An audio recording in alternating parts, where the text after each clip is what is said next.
Have you ever wondered why beekeepers mark their queens with colorful little dots? Let's talk about it. I think this is pretty common knowledge, but I'll say it again. A queen is crucial to the existence of a colony. So why is that? Well, she lives the longest and she reproduces the majority of the bees. So in this video, I'll describe how a marked queen helps a beekeeper be more efficient.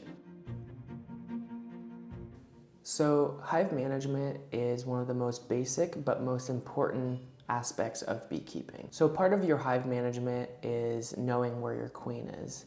And if you've ever cracked open a hive or a box, there's a lot of bees. And it's sometimes very difficult to find a queen if she is running around. And though she looks different, a lot of times she has a lot of similarities. And you won't be able to find her quickly with the naked eye, especially if you're not trained in finding the queen. Finding the queen is important, but it's not imperative to understand and to see if your hive is in good shape. Though finding the queen is not imperative, it is important to help you understand what's going on inside the box.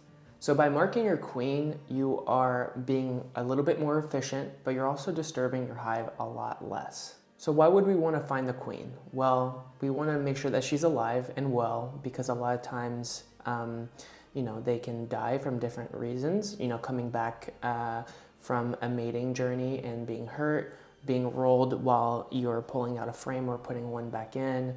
And then also knowing if she is laying and if she's being competed with another queen that might have been produced by the bees. Now, if you have like 1 to 5 hives, you can take your time, over a couple of days inspecting hives, taking your time to, look through everything and making sure that everybody's good. But if you're a commercial beekeeper, anybody who's doing a lot of hives, some people are doing hundreds, if not close to 1,000 hives on those very large commercial organizations. Time is of the essence.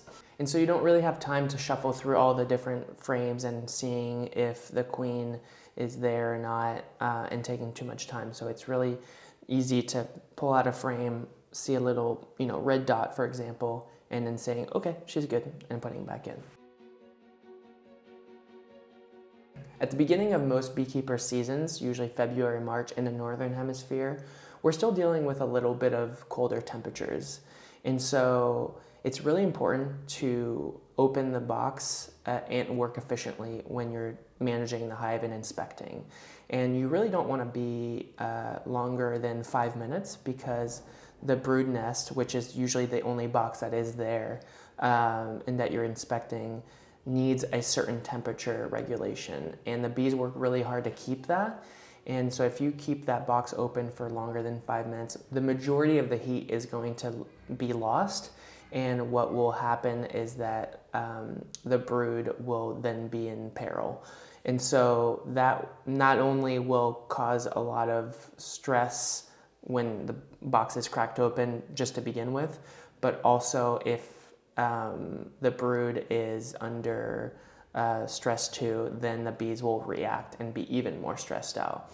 And not only that, but if you leave it open for too long, those bees are going to have to work extra hard to get that heat back up, consume more honey, etc., etc. And so having a marked queen will help you go through that process a lot faster and hopefully be under those 5 minutes. There are plenty of things to worry about as a beekeeper when maintaining hives, and so it's really important to organize yourself. One of those organization skills is having a color-coded system that indicates the age of the queen. So you can that will help you monitor them when it comes to their health and age. That system is different colors for different years. So we use 5 different colors. First is white. That is used for queens marked in years ending in 1 or 6. So for example, 2011 or 2016. Second is yellow, and that's for years ending in 2 and 7. Red ending in years 3 and 8. Green and years ending 4 and 9, and blue ending in years 5 and 0. So 2015 or 2020. These colors are applied as small dots of paint on the thorax of the queen bee. The color indicates the year the queen was introduced to the hive or the year when the queen was born. Usually those two kind of coincide together. This system helps beekeepers easily track the age of the queen and maintain a healthy and productive hive. Now, of course, a lot of really good beekeepers will also keep notes on pads on top of their lids, and so on and so on. And tracking the age of the queen is really important. Like I mentioned earlier, a queen will live about 3 years, and like chickens, will slowly decrease her productivity. So beekeepers, especially the honey producers, like to have strong genetics in their hives. Those genetics can be altered by changing the queen or continuing her line. So if you have a really spicy hot hive, usually you tend to change that queen out for different genetics. And if you're seeing a really good production and really good wax out of a specific hive, that would be a line to continue. And like I mentioned earlier, 3 years is about the life cycle of a queen, and you'll know based on the color that you put on her how long she's been in that box, or if you keep other records. And you would want to replace her for an optimal hive performance, not only on the honey side, but also on the health side. Now in the commercial world, it seems to turn over every year because they're constantly trying to change new things. In my opinion, high commercial beekeeping tends to produce a lot of new genetics, but they're usually not as healthy and strong as what you would see out in nature. But usually around 2 years is when you would swap out for a new queen so that that young queen can lay and produce a lot. And finally, you would want to mark your queen to help you with swarm prevention and management. So at the beginning of spring, when the temperatures start rising, things start flourishing, we're seeing a lot of bees being more active, which means that the queen is mated, she's laying eggs, we're bringing in a lot of pollen, a lot of nectar. And so there's a lot of new bees coming in the box, and we're filling up that brood box really fast. And while it's great to see an abundance of bees and a lot of brood and a lot of nectar and pollen, it's really hard to find the queen in that moment. And so having her marked is actually a really good and helpful thing. A sentence you'll hear a lot in beekeeping is, "We push the bees to the limit of swarming for maximum honey production." So by pushing the limits, what do we mean? Well, we wait until a very high density number of bees are in that brood box before we put a super on. And that will mean that they will want to use a space that is added to them, and then they'll want to fill it up with that extra honey. But when there's a high density number in a very small space, a lot of times bees in their genetics and DNA will want to split, which is completely normal.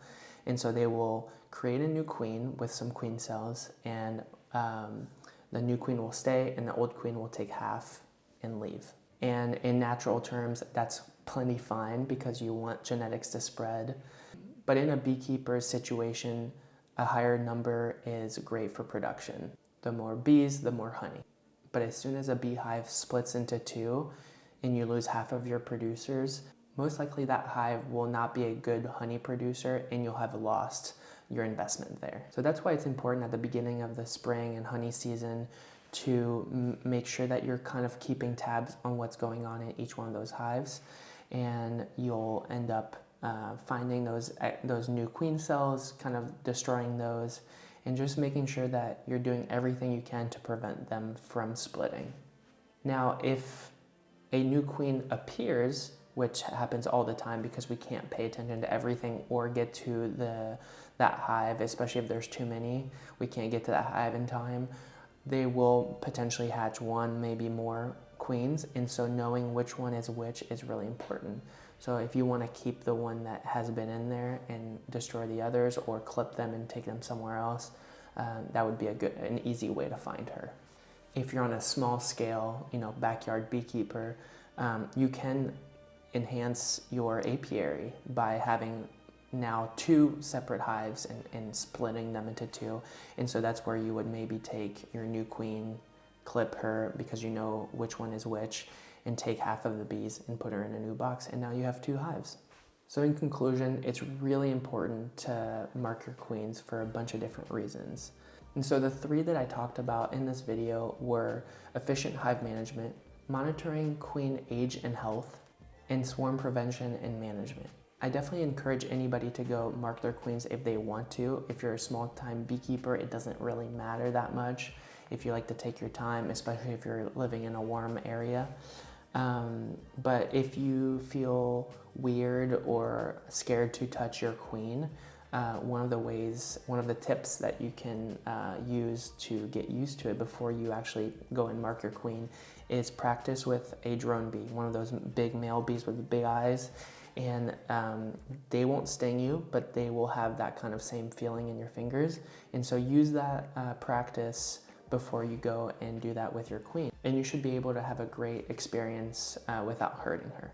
If you have any comments or questions, make sure you leave them in the comment section, and would love to hear everybody's point of view on this. If you found the video helpful, make sure to like the video and subscribe to the channel so I can keep making videos and sharing some beekeeping and bee removal tips and tricks. We'll catch you on the next one.